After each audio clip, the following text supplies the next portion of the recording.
was a waste of fucking time.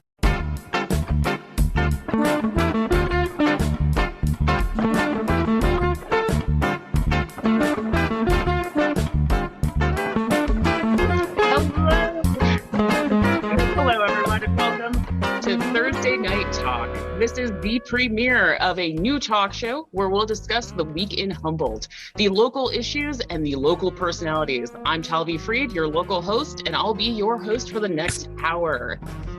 Joining us tonight is a wonderful, very local crew here. We've got the North Coast Environmental Center, well, representing herself, also the local political gadfly, Carolyn Griffith, who does happen to be part of the North Coast Environmental Center. We've got Jennifer Fumiko-Keel, the arts and features editor of the North Coast Journal, also my favorite Humboldt County foodie, who writes the best articles about food on the planet, and Dr. Erin Donaldson, lecturer from the Department of Communication Studies at Cal Poly Humboldt.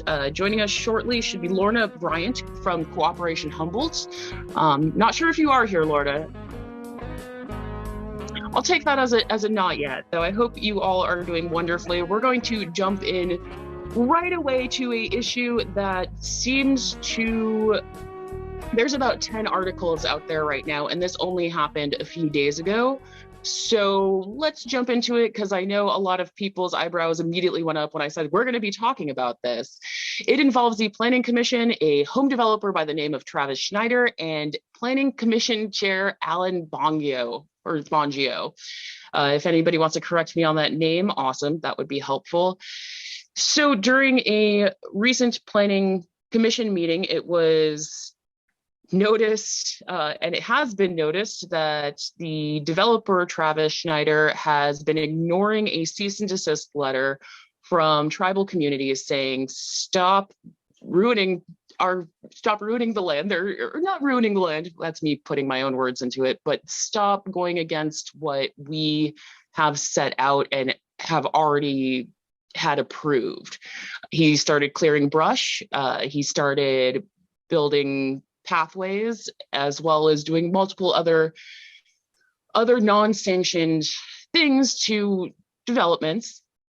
And during the last meeting, Alan Bongio made several statements, including the word, no matter what you're going to have to do, slightly paraphrased, you're going to have to go through the Indians. And at the very end of the meeting, he stated that pretty much this is all a big beep waste of time. So, Erin, I know you, Dr. Erin, I didn't realize you were a doctor, but that is awesome. You are an expert in communications, and I just want to get your take on what you feel about the communication tactics of Dr. Bongio, or not Dr. Bongio, of Mr. Bongio. Yeah, the commissioner there. So I study the way that we frame our understanding of other people and otherness when we disagree, and it should be no huge surprise. It's really important. If we can't have a shared understanding of the people that we're working with when we disagree, it's going to create all sorts of distortions in our argument. It can potentially create like genuine conflict and harm, and I think that's what we're potentially seeing here. The language that he uses is profoundly racist. I personally think he really should consider resigning, because it shows a genuine lack of faith on his part to see the real nuance in the problem here. He's looking at all of the wrong sides of the ledger, saying this is some of the worst, behavior that he's seen in his time as a commissioner, and yet the person that he's, talking or ignoring is violating their coastal development permit in numerous ways, building access roads where they're not supposed to be building access roads, violating stoppage orders, which you're talking about. They don't have on-site wastewater treatment system permits that they're supposed to have. This is just a long list of things that, to me, makes it seem a lot more complicated than this vocabulary. And this vocabulary has a deep history. This is white supremacist, settler colonial, dog whistling, and it's not without consequence. So the term dog whistling, we did have a kind of pre-show show a couple weeks ago, and the term dog whistling was used multiple times. For those who are not aware, because it was the first time I had heard of the term dog whistling, not including talking to a dog, but can you give a brief definition of dog whistling? So it's a term that you'll see used all across the media and throughout our study of politics, and it's just using vague and coded language. When the commissioner is talking about the tears of the children who don't get to inhabit an 8,000 square foot house, when he's saying that we have to be afraid that nothing is ever going to get done because we're going to have to go before the Indians, he's not explicitly saying racist language, but the frames that he is using are linking directly to racist language, and it is no stretch. It is, in fact, a well-studied mechanism of white supremacy in this country, and we're seeing it before our very eyes. I guess this is a good time to jump because you are mentioning racist statements, and you're not the only one who feels that way. There was a op-ed in the North Coast Journal. We've got Jennifer here as to express. So this is kind of for Jennifer, because this op-ed is from a local individual, Tamara McFarland, who wrote, I don't know who wrote the title, whether it was an editor of the North Coast Journal or McFarland themselves. They said, yes, they are racist, what now? And it talks about how Bongio was horrifically rude, used terrible language, and that he's not the only one, is what was expressed. So Jennifer, what is your concept of, you get a lot of feedback being an editor there. Too much. Yeah. Are you finding that this is a trend that people are just appalled right now? I think we're seeing a lot of that. When I first watched the video, I have to admit, I watched it and I was like, oh, this again.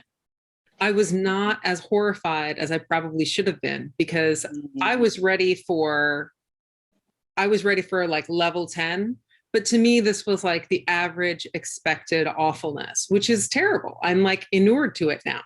And I think what Aaron was saying about dog whistling, the metaphor is so perfect, because it's definitely a sound, definitely a call you're making in order to get people to obey, to do your bidding. And it's only really heard explicitly by the people you mean it for, right? Just like a dog whistle that can't be heard by humans. So in that way, when Bongio said, and this part actually bothered me more than him just blanket saying Indians, because I kind of knew that going in, I kind of knew where we were going by the tone of his conversation there. But when he said that the two tribes representatives reneged on an agreement, and then he sort of casually said, well, I would use another term for that, but whatever. That was a way to toss out the very offensive term Indian giver without saying it, without getting busted for it. And the irony, of course, is that the concept of being an Indian giver, quote unquote, is to agree to something, to give something, and then take it back, which is a great way to describe the United States policy toward Native Americans in terms of land and land use over the last few hundred years. So the bizarre setup of talking about we versus them, which again, Aaron, thank you for pointing out, just the terms we're going to have to go to them really lets us know who he's talking to, who we is, who the citizens of Humboldt County, who the good people of Humboldt County are, and we're not them. That's a really clear message that he's making consciously or subconsciously. And, it's this week in settler nonsense. And it's the same message that we get over and over again from so many places. And yeah, the amount of time, it was like 50 days between the time the stop work order went to this guy who's building this, 8,000 square foot home. Listen, this week I also cried because I could not build an 8,000 square foot home. But, it was 50 days that passed between the stop work order and when it actually stopped. That's a lot of construction. That's a lot of time. And, he's working on a different footprint than he planned. He removed brush that was not supposed to be removed. There was a ton of stuff. And then the whole thing, I mean, I am right now, we are all of us, like, I'm sure, holding back a million septic tank jokes right now. But the septic tank approval not being there is just cuckoo. And I can't imagine, listen, I may or may not have a relative who got busted for doing an addition on his garage without a permit. And he took it on the chin, paid the fine, and went back and got the approval. It did not turn into a giant, debacle of, talking about how dare this or that entity tell me what I can and can't build. I think once we start looking at how the response is to not having the wastewater system, I think we're going to find that there's a bunch of thems that you have to go to in order to build anything in Humboldt County. Ask anybody who's had to revamp their restaurant. My God. That's how it is. You have to go through other entities. And sometimes for people, fairness feels like oppression because they are used to getting everything they want. And I think that vibe, whether or not, I can't say whether, Mr. Schneider's vibe is that. I've never spoken to this person, but I did watch Bongio talking, and he really seemed affronted more than anything. And that is not the attitude to go forward with. That's not somebody I feel comfortable representing my interests. Well, and I think that something that really stood out to me in all of this was because, like you, it seemed like, oh, this is the same thing that we've seen before, right? But that Bongio kept referring to this person who had repeatedly broke the rules, who should know better, who is an engineer that, this person knows the rules and is obviously breaking them, and kept referring to him as this gentleman who is not going to be allowed to build his home, or this nice fellow. And then saying disparaging things about them. Once again, creating that separation, right? That the idea that those folks who are able to build these 8,000 square foot homes, that they can do that because they're better, they're nicer. This is something that they have earned the right to be able to do. And I think that the fact that Bongio, who is on the Planning Commission, who is supposed to know all of these rules, they issue all of these permits, that he kind of treated things that are state and federal laws as just wokeness that is annoying to him. That these are actually rules, there's the California Coastal Act, the Native American Graves Act, there's CEQA guidelines, all of these things. These are laws that the Planning Commission is supposed to be upholding, but instead, he's personally affronted. He's sad. The children are crying because they cannot move into their 8,000 square foot home, which I was really thinking about that earlier, just looking around my 1,100 square foot home and even trying to conceptualize what 8,000 square feet is and how a family could fill that. Do they have 20 kids? Right. I'm looking around my 700 maybe square foot apartment, and I'm like, wow, I'll take a few extra hundred of those feet. That sounds wonderful. Though that there is not that any of this is okay. There is a point in, if somebody follows the rules and they can afford it, do they get to build that if they go and follow the rules? Though then there is the WIOT Tribal Chair and Cultural Director, Ted Hernandez, who made the statements after all of this that he's lost faith in the Planning Commission. Everybody is on WIOT land. This isn't you can buy the land kind of, but in the end it goes back to the WIOT tribe if anything occurs to the house or something. This isn't, so I wonder why does the Planning Commission even have any say over it? in a way, if it is Wiat land that it's very confusing to me to look at the legislative factors of this, of who actually owns this then. And if a person can build an 8,000 square foot home, I'm not going to judge them for it. I can see so many different ways to spend money. Absolutely, though, who owns this? Who actually owns the land? Can anybody really own land? That's a whole philosophical discussion. And I know, Lorna, I saw you I'm about very to burst. excited about to burst. So Lorna, take it away. Well, if I may first quote the illustrious David Byrne to piggyback on what Jennifer and Caroline said, same as it ever was. That's why it exists. With power, you think you can control everything. And what is the phrase? It's easier to ask for forgiveness than to ask for permission. It's disgusting. It is absolutely disgusting.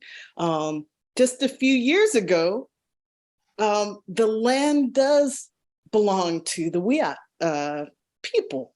There is no questioning that, except in the eyes of, say, the Arkleys, who think they have, they are entitled to, oh, that's the word, entitlement. And all I can think about is the topic coming up ahead, how certain sectors of the population are mistreated. Sentencing is different for people of color versus whites. That's not something that I'm making up because I am a people of color. It is a fact. There are statistics to prove that. And the same thing applies to land ownership. You think you can do whatever you want because it's mine. There needs to be a balance. And something that Caroline said, what really bothers me is the spotlight is not on Snyder. This man is an engineer. He knew exactly what he was doing. He's just allowing Bongio to spew his hatred for him, but his actions displayed his hatred. I won't say hatred. His actions displayed his lack of respect and just following the rules in the law. And that's what's disgusting. Because he's wealthy, he's not going to suffer the same consequences for doing something illegal as someone with less means. And that's what bothers me. But that seems like that's the Humboldt County way. I hate using the term good old boys. However, well, good old it's boys, 2022, Lorna, so good old boys and girls, right? nah, good old boys. I was explicitly clear in what I said. Because if we add in boys and girls, there will be more tears involved. Oh. Can I just jump in real quick, Talvi, on your question? Because I think it's an interesting one about who owns the land. This country really struggles to account for its history, but it is not a question of opinion. It's a question of fact. Valerie Carr says the California genocide is one of the most well-documented genocides in American history. We know where our land ownership, such as it is, came from. And we try to reconcile that in a lot of ways through things like words and postures and ceremonies and apologies. But when it comes to the actual physical process of giving the land back and honoring the people that do in fact own the land, which is the Wiat people, the Bear River Band of the Ronnerville Rancheria, the Blue Lake Rancheria in this case, if we really honestly want to honor those people, then it means we have to make hard choices. There are consequences for continuing to occupy stolen land. And if we want to be honest about that history, then it means there's going to be inconveniences, and we are going to have to ask permission of the people whose land we're on to use that land and access that land. And that is us trying to undo a horrific harm. It is an inconvenience to some. It costs money for some. Maybe people cry about a house, but what it ultimately is us trying to account for a truly horrific and historic harm that took place here. And if I can just add to that, this week in the North Coast Journal, because I'm going to plug my paper, I'm so sorry, but Jerry Rohde has a really great context that he places, like a big historical background for how we got to this moment, and the business of how, land was stolen and, people were massacred here in Humboldt County is part of this story. And also, like, as I said earlier to Thad, I'm trying to live my life so that Jerry Rohde never has to put me in political context, but like, reading that really does give you a perspective on what Erin's talking about. Absolutely. We are going to continue this particular discussion because I know everybody feels so strongly about it after a quick moment. This is KZZH. Of course, you can listen to us on kzzh.accesshumboldt.net or tune into 96.7 FM. This is Community Radio from Access Humboldt. We'll be right back with all our guests.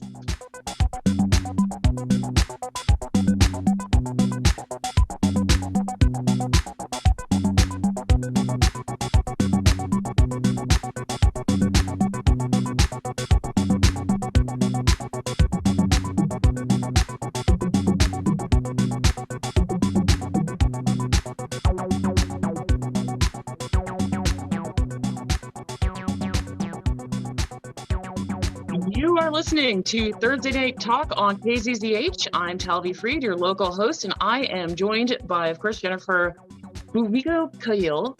I hope I'm pronouncing that right. Cahill.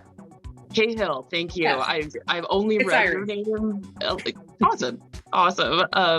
From the North Coast Journal, the Arts and Features editor, of course, and then Carolyn Griffith from North Coast Environmental Center, also our local political gadfly. Dr. Erin Donaldson, lecturer in Department of Communications Studies at Cal Poly Humboldt.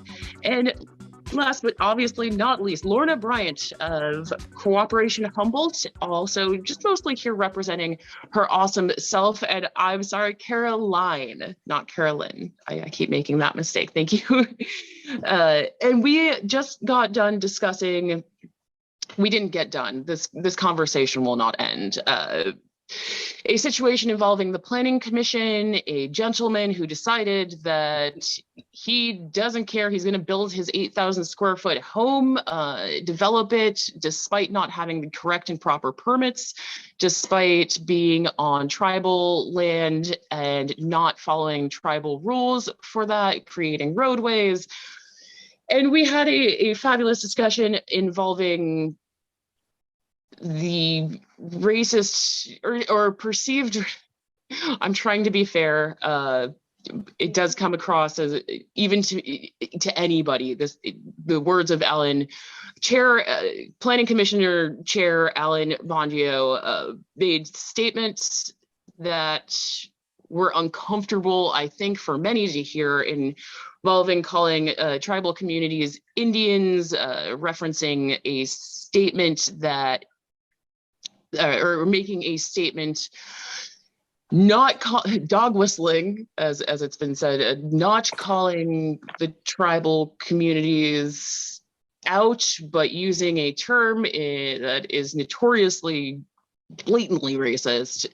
Is he a racist, though? That is, or is he just using good old boy language, which is so outdated and corrupt? I mean, that's, if anybody wants to go off on that one, because that's a topic that sometimes I am told often, get over it. People are going to speak.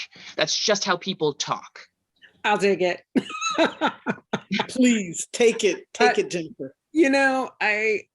I am not interested in Alan Bongio's heart and soul and whether or not he is racist in his life. I am only caring about policy and language, and the language and the tone and the discussion, the things that came out of his mouth were racist. So I'm not saying that that was, someone had referred to it as a racist tirade. I'm not willing to go racist tirade on it. I'm willing to go tirade that was definitely colored by racism. And I think those points are indisputable. I think the perspective of white supremacy, the tone of white supremacy, and the sort of foundational ideas that that whole discussion was born of, in terms of, the us, the them, and in terms of, who should share power, those things are indisputably racist. And as for whether or not he's, racist in his life or anything else, people can have that conversation and, break that down and, show up and say what a wonderful guy he is, whatever. I don't care. That's not the part that affects my life as a citizen of Humboldt County and as a person who has to live with the rules and consequences of how we decide what gets built and how. Well put. Very, very well put.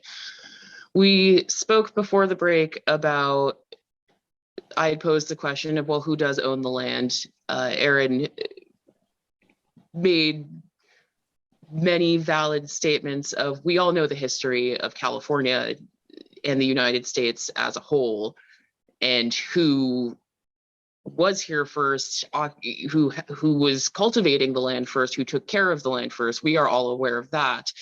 And that points out a us versus them sort of mentality that was encapsulated during that commission meeting, which was it was mentioned, this wonderful man wants to build his 8,000 square foot home for his children, and how dare we stop him? What a great person he is. He's such a valid member of the community, while tribal communities are saying, well, we use this land and we have used this land for our resources, your resources too. And that creates an us versus them dynamic. Though, what is the us versus them dynamic when it doesn't just involve land, but now water? So out in Siskiyou County, Shasta River, but it all starts up here in a lot of ways. And there's a lot of water diversion rights between the dams, whether we're going to undam them or not, whether we're going to release water at a specific time. Are we going to protect this part for salmon spawning? What are we going to do? And that's not just a government versus tribal government. That is tribe versus fishermen versus corporation versus governments. And I'm just curious if anybody has thoughts or ideas on that. We're not here to solve all of Humboldt County's problems, but we are here to discuss them. Caroline, sorry, I see you nodding heavily. Well, I think that this is a very complex situation. And I think that at the heart of it is how, again, it comes back to settler colonialism and how we came onto this land and changed the landscape so heavily, and done so in a way that, water rights, and I'm certainly not a water rights lawyer, but my understanding is really that it's about first in right, first in line is kind of how they call this. So there are people who have water rights that they were given decades ago, and that they have the ability to use all of that water. Well, the tribes were here way before those water rights were established, right? So that is the first in right, first in line, right? And the problem right now has to do a lot with the dams and with water diversions, where we're sending water, especially down to the Central Valley for agriculture. And so that's the big conflict. And you'll see that a lot, if you drive through the Central Valley, big signs, about how we're, protect agriculture, food, is more important than fish, and this whole concept that like we're pitting these people against each other. And it's interesting when you're talking about the Klamath River, it's oftentimes the like tribes who are at the mouth of the Klamath River, they're being pitted against tribes that are further down in the Klamath River, because all of that water is important. You know, it's like the idea that the water, was it Donald Trump? The idea that we're wasting all that water by letting it go to the ocean, right? But really, water, this like the veins of our earth, and when you cut off, you know, the circulation of a vein, you strangle everything that is below that. And so, I mean, this is a really complex one, because now we're really talking about people's ability to subsist all along the river. And I know it's not a short term, you know, here's how we solve this problem right now, but the longer term solutions involve taking down the dams, not diverting water into the Central Valley, and allowing that river to heal itself.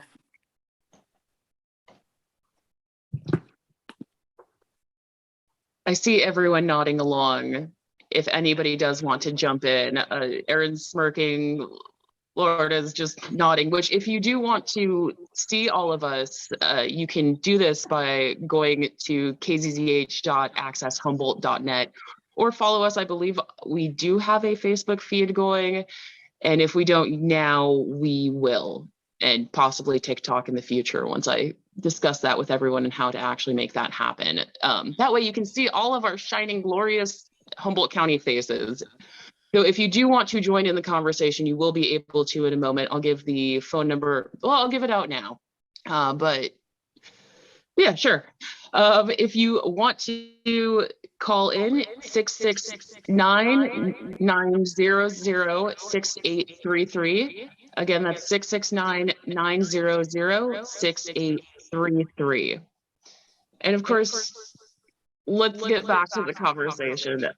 Unless, I know, Lorna, you had mentioned, everyone had kind of mentioned excitement over talking about incarceration. I was going to maybe skip that for this one or save it for the end, but since you had already brought it up, we are having a huge crisis in Humboldt County where we have 4 jails.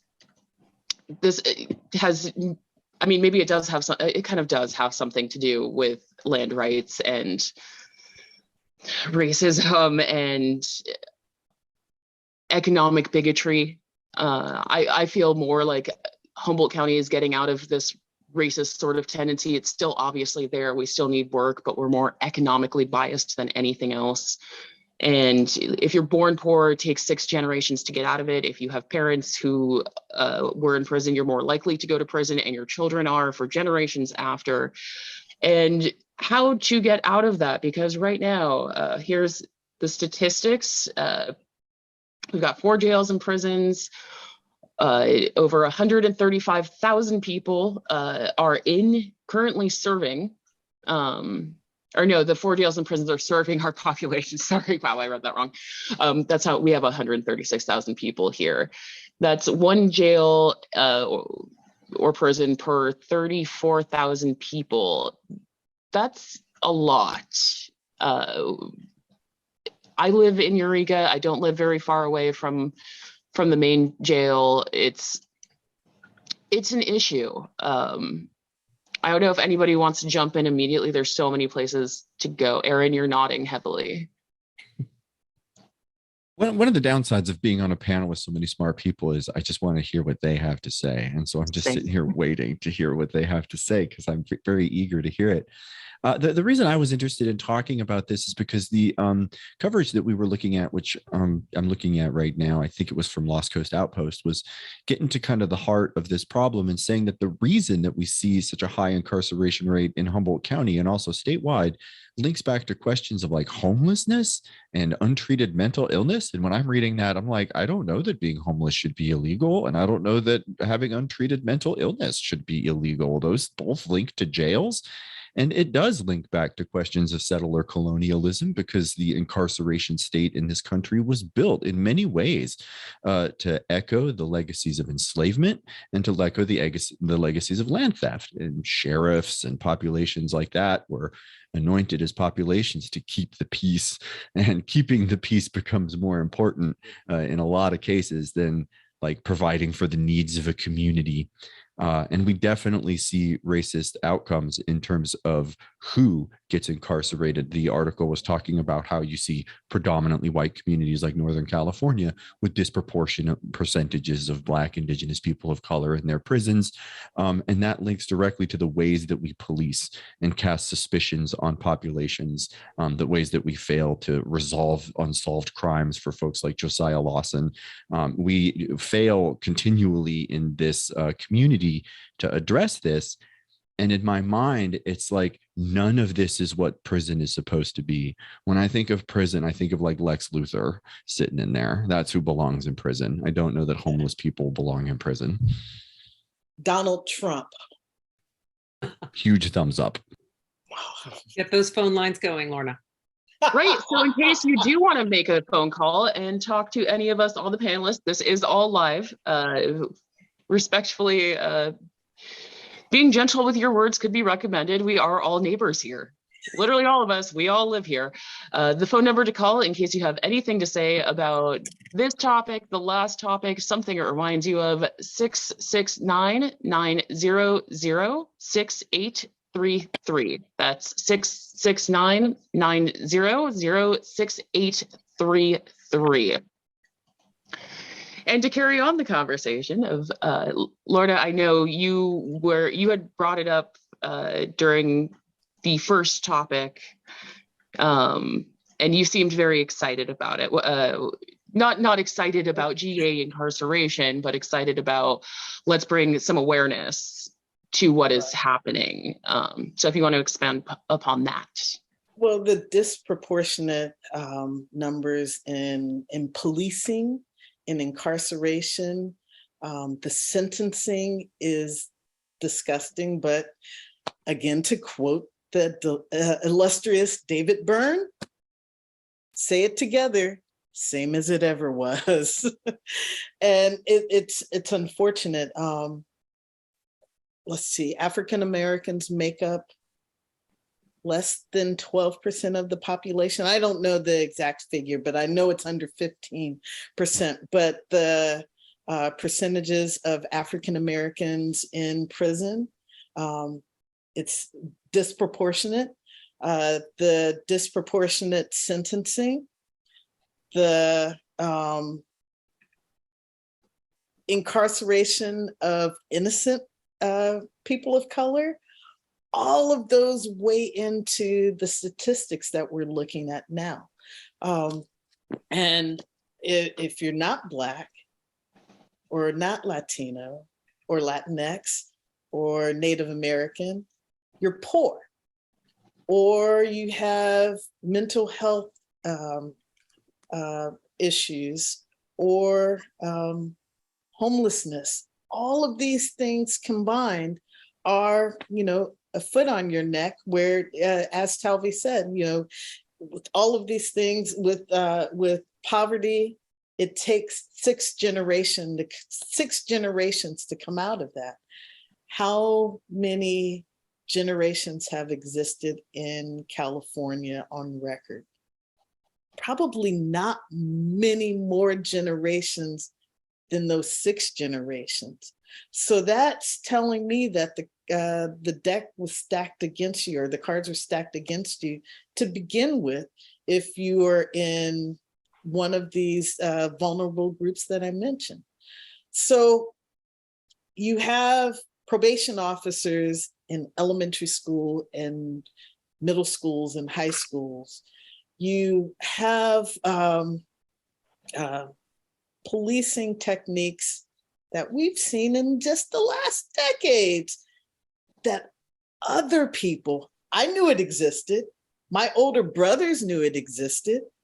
My father and my uncles knew it existed because they were tormented, tortured, and treated poorly by law enforcement. Never gone to prison, thankfully. But the percentages are not equal, and you have these numbers that are going to prisons, to policing, but what about rehabilitation? What, people think, oh, that's not going to solve the problem. Well, if you try it, it wouldn't hurt to see if it will work. If there are services available to neglected communities, if there are social services, education, healthcare. You don't think of the connection, but all of it is connected. Yes, as Aaron just said in the chat, incarceration does not solve the problem. It only increases it. It only magnifies it.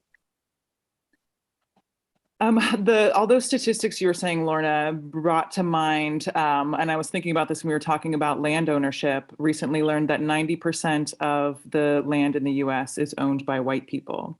And so think about that, like lay that over top of incarceration rates, just thinking about like privilege and entitlement and who gets to ask forgiveness first versus asking for permission, and how all these things kind of work together. It's a good question. Also, after the break, we'll talk about what creates the issues to begin with. First, let's real quick take that lovely break. This is Thursday Night Talk on KZZH. If you do want to call in, now would be a good time. 669-900-6833. We'll continue talking about the prison system right after this.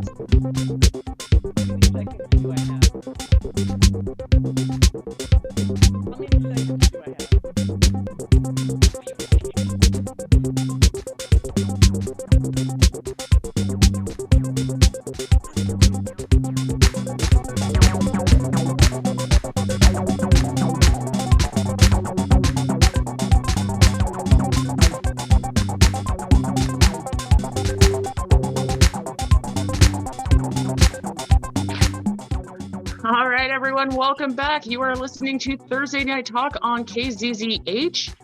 That is KZZH 96.7 Eureka. Of course, you can find us on kzzh.accesshumboldt.net. You can also find us on our Facebook page. Hopefully soon we'll do a TikTok, maybe reach out to the younger crowds who I know are actually interested in the conversations that we're having. I am here with Caroline Griffith of the North Coast Environmental Center, also local political gadfly. We've got Jennifer Fumiko Cahill. I'm terrible with vowels. It's a thing. But thank you for being here today. You are the Arts and Features Editor of the North Coast Journal. Also, again, I just want to say I love your foodie articles so much. I just We're not going to talk about prison food, are we? Because I did not study. I'm really well versed. That's like one of my favorite subreddits is just what prisoners are eating, but we can save that for next week. Okay. That way we have a fascinating topic to start kicking off with. I think it's there's TikTok too. Yes. We have Dr. Aaron Donaldson, lecturer at the Department of Communication Studies over at Cal Poly Humboldt. Our behind the scenes crew says, try the meatloaf if you're going to be incarcerated. Or is that a Rocky Horror joke? I don't know, but I'm not going to eat the meatloaf. Lorna Bryant of Cooperation Humboldt, we were just discussing the fact that Humboldt County has a lot of prisons, a lot of jails for being such a small population. We ship inmates from out of the area.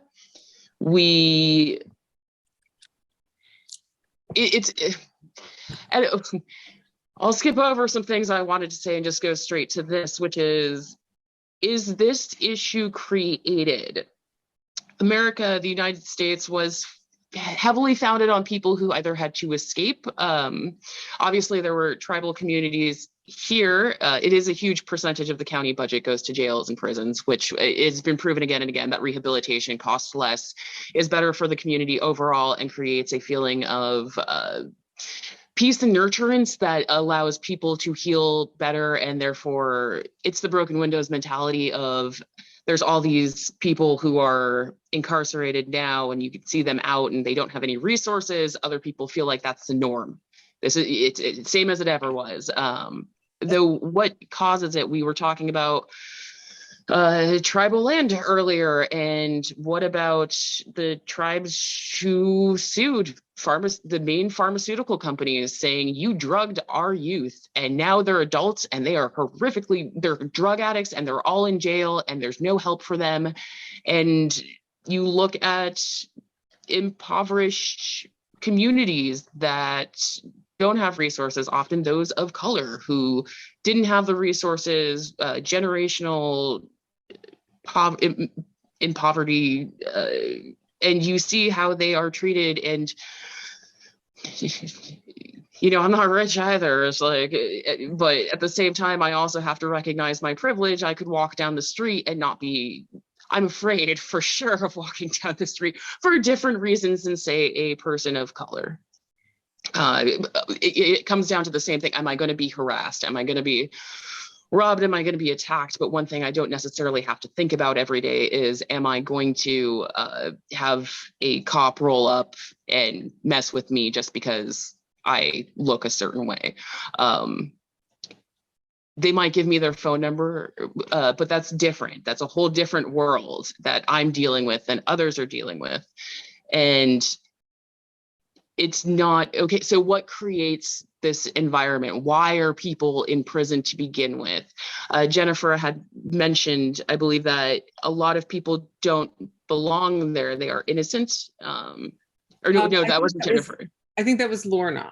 That was Lorna, sorry. Going back to something that Aaron said regarding the sort of, the streams into prison, when we look at sort of the problems that Humboldt County keeps having, like since its foundation, and then on, and those that we're still struggling with, and we keep talking about them like they're new, but housing, addiction, right, and mental health. These are things that we are constantly, anything you talk about in Humboldt County, whether you're talking about tourism or you're talking about incarceration, those things come up because they are quality of life issues, both for people who are living with those issues. And you hear a lot of people in the business community complaining that those are elements that are hurting business, increasing crime and things like that.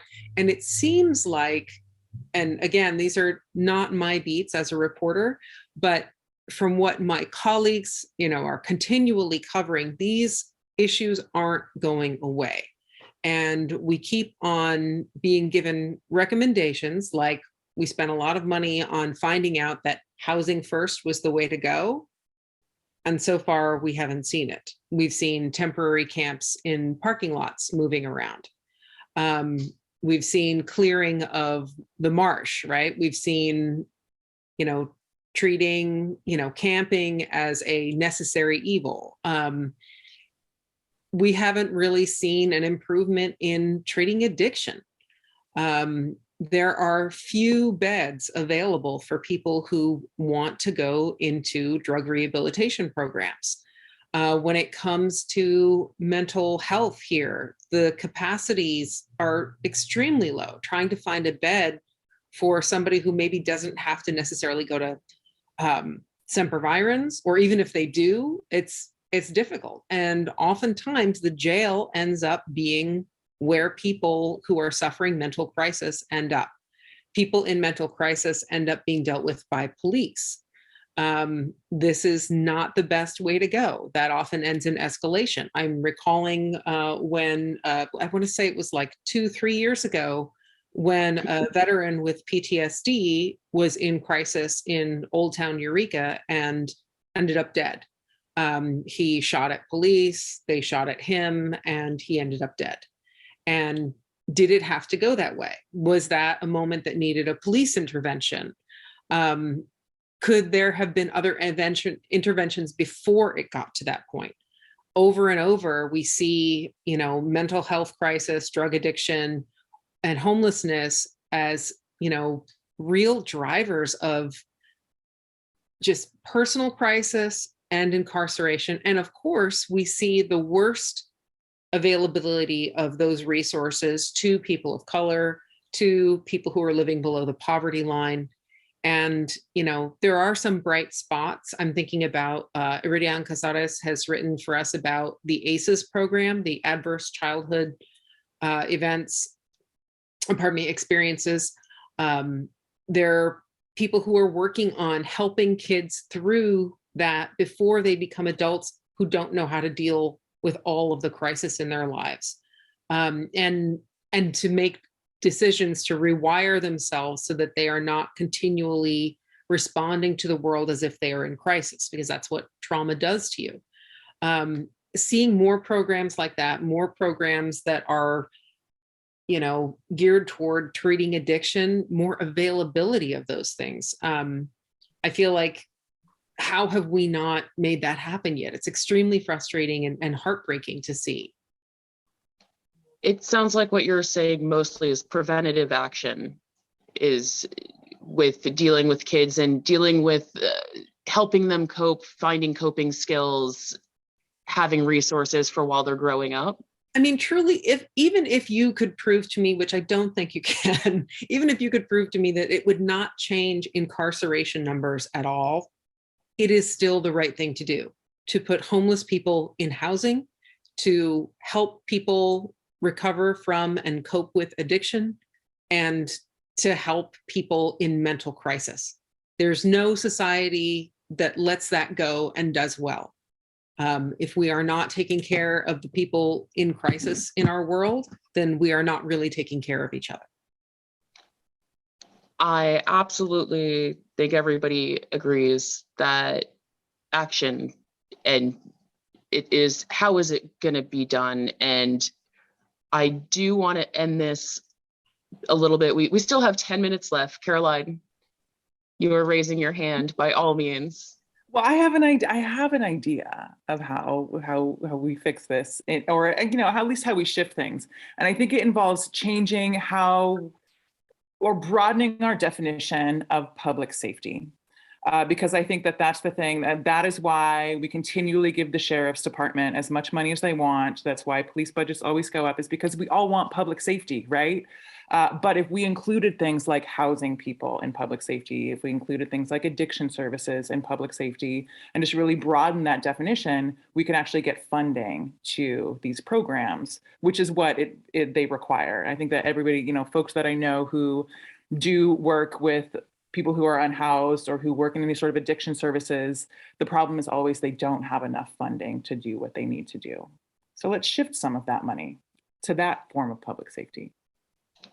So I'm not sure if it's a funded program, but they did instate POP, which is either problem-oriented policing or people-oriented policing, which was touted as something where if there is a mental health crisis, they send in somebody from POP before they send in the, I call them the tanks.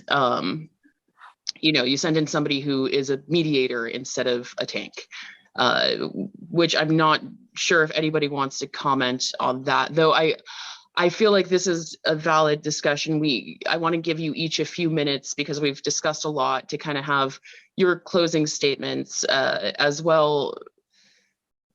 I think Eureka is improving. Humboldt County is improving because of discussions like this, because of all of you. And I do, in case we run out of time, I want to say thank you to everyone for being here. Though I know each of you I can see your minds going. Let's start with Aaron first. Well, the one thing I want to add is that we can save a lot of money by doing a lot of the things that we're talking about. But the elephant in the room is that when we talk about savings, what we're also talking about is lost profit. And the prison industrial complex is an aggregate of capitalist entities that are just as invested in filling prisons as a lot of people are in keeping people out of them.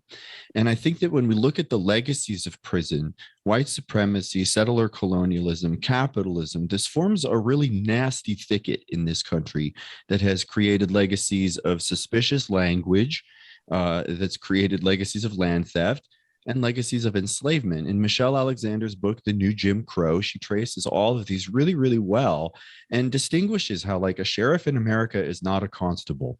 And when we're watching cowboys and Indians, what we're watching is a militia who rounded up a posse to keep the peace. And we have this logic that translates to, aggrieved white women calling the police on bird watchers because this is like threatening to them, and people will think that the police should come save the day. This sounds like the posse riding to save the day. It's not that straightforward, but culture, it echoes and it stays in the background. And so when we ask why are people in prison, I think we've done a good job of saying that they're in prison because they're homeless, but that's not a very good reason to put people in prison. What we find from New York City stop and frisk policies is that people are in prison because we racially profile them. That's why they're in prison. We racially profile them and we criminalize whole behaviors and whole neighborhoods and whole communities.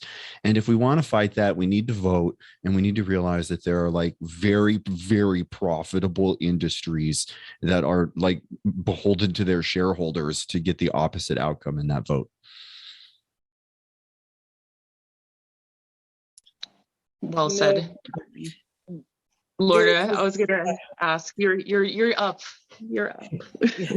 So there's this inflammatory phrase called defund the police. Hmm. The whole system is broken. The whole system, the judiciary system is broken, policing is broken. Its origins alone need, if we look at its origins, rounding up slaves. If that is where the origins of policing is from in modern day America, yeah, we need to throw the whole thing out. So the judicial system, the policing system, I'll go to healthcare once again, because it's all connected. There are so many disparities. You almost need to throw out the systems that exist and reform them. Here's a crazy word: fairly and equitably. And if we level the playing field for everyone, then you won't have people crying because their children won't have an 8,000 square foot home because they're being deprived of it. I'm making light of it, but seriously, if it's all equitable and it's all fair and it's all even across the board, we wouldn't have folks building things illegally. It's a pipe dream. It's in a perfect world where everyone does everything right and everyone follows the rules. But if you break the rules, let's make the rules, the consequences for those broken rules to be fair for everyone and just according to the crime. That is a wonderful ideal, and it feels like a difficult one because of all the opposing forces involved. And I feel like everything, because you don't want to do the work, or difficult, it's going to be hard. Difficult because it's going to be hard to get everyone to agree, especially those with voting power and with power. Yeah. Caroline. Oh. Well, and I think because those, and Aaron talked on this, it's going to be hard because those who are really invested in these systems who make a ton of money off of them. I don't know exactly what the numbers are for Humboldt County, but in the state of California, we spend as taxpayers about $100,000 per prisoner per year. And they're, from what I know from a friend who's incarcerated, she's eating hot dogs. She's getting paid 32 cents an hour. So she's not seeing that money, but that money is going somewhere. And there's also all the associated industries that come out of prisons. These are de facto factories where people are paid pennies per hour to do work, to create products that we buy, I don't know if it's still the case, but I have purchased furniture that was used at Humboldt State University that was made by incarcerated individuals because they make this furniture that can only be sold to state entities. And so I would just encourage everybody to look up prison industries and go down that rabbit hole. That's something I didn't know that they could. I knew about the manufacturing situations in prisons, but I wasn't aware that they could only sell to other institutions or government institutions. Interesting. Jennifer. I think tracing back to what we were talking about before, and I think what Caroline said about reframing things is really important. That a shift in how we talk about and how we look at the us versus them in terms of incarceration, in terms of land use, all of that stuff is really, I think, the core of it. At some point or another, the issues of addiction, homelessness, and mental health are going to touch your life. There's no way that you're not in it. You can tell yourself that you're the us and that everybody else is the them, but it's coming for you eventually, as violence is too in America. But I think we do need to reframe some things. And that is the hardest change to make, right? In order to start with a real shift in how we talk about things, how we think about them, and where our perspective is. And then finally, I would hope that after all of this chaos, that maybe some shift in perspective could be useful in Chairman Bongio's case. Like, come on, man, get in. It's 2022. We're doing land back now. Right. Way to bring it back to our beginning topic. I appreciate that. Aaron says resign. Lorna says mentioned prisoners used to dispense glasses through Medi-Cal, and then they disbanded the program, which optometry skills for prisoners, eyewear for children. It does seem like a really wonderful, there's so many ways to make all of this work without creating more problems. And sometimes I look at it, I'm like, wow, it seems like such an easy solution, but then you have people in power who are making so much money, and you have people who just don't do the research sometimes. And I would like to say that thank you, everyone. Caroline Griffith, Jennifer Fumiko Cahill, Aaron Donaldson, and of course, Lorna Bryant for being here. We'll be back next week. I'm not sure exactly who of this group will be here. We will have a rotating cast of guests from all walks of life within Humboldt County. The only rule is you gotta be in Humboldt County and live here to be on this program. So I will see you next week. Thank you, everyone. Again, thank you. This is the official first show, and this is KZZH LP 96.7. Listen live at kzzh.accesshumboldt.net. Good night.